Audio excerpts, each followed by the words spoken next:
Now, you mentioned earlier going on to climb the north face of the Eiger, which in my mind is one of the most iconic faces in the European Alps. It's the one certainly I was brought up reading about, first ascent of the Eiger, so on and so forth. How did you manage yourself to go and take on such an iconic climb? Well, of course, I had read The White Spider, Heinrich Harrow's book, and I was very, very aware of the history of the Eiger. But it was 1980 when I climbed it. And I think we'd been climbing routes of that standard in the Alps for the previous 4 years, since 1976, and gradually ticking off the sort of the great north faces, if you like, of the Alps. And so I think technically I was confident that we would be able to do it. But even so, it's still an intimidating face. And I remember the first time that we tried it must have been 1979, I think. And the mist was down and there's a waterfall pouring down the lower part of the face. And we started up and we just didn't feel, it felt very intimidating, and we retreated and then returned the following year. Perhaps become a bit more experienced, built up our confidence a bit more. And then I think it was more, from my point of view, a really interesting experience to climb up through all of these named places.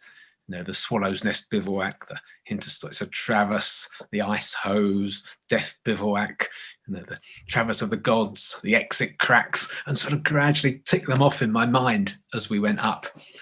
And it wasn't by standards we were climbing in England an incredibly difficult climb, but it was one that was so steeped in history that it was an immensely rewarding and memorable climb. I often find that when you do something for the first time, you have little frame of reference, and other than research that you can do using Google and talking to people who've been in the area and whatever else, but you have little frame of reference about what you're really going to expect.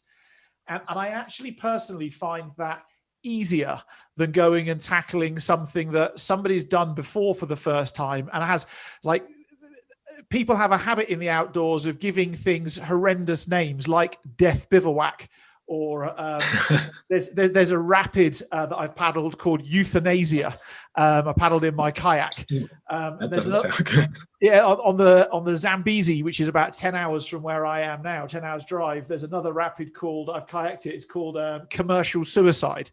And personally, I'd rather not have the rapids or the faces or the bivouacs or the camps given any names at all. I'd just like to go and do it and treat it from scratch. And take what's in front of you as neutral. I think that personally, that for me, that works really well. Yeah, I think certainly on something like the Eiger, it adds to the whole intimidating atmosphere of the face. Because of course, Death Bivouac was named after the two people who died there, Segelmeer and Meiringen. And almost inevitably, you do read up on the history of a climb like that, and are very aware of all of the epics that have taken place on the Eiger as you climb it. Whereas climbing in the Himalaya, on an unclimbed route, it's just you, and there's the mountain, and you get on with it.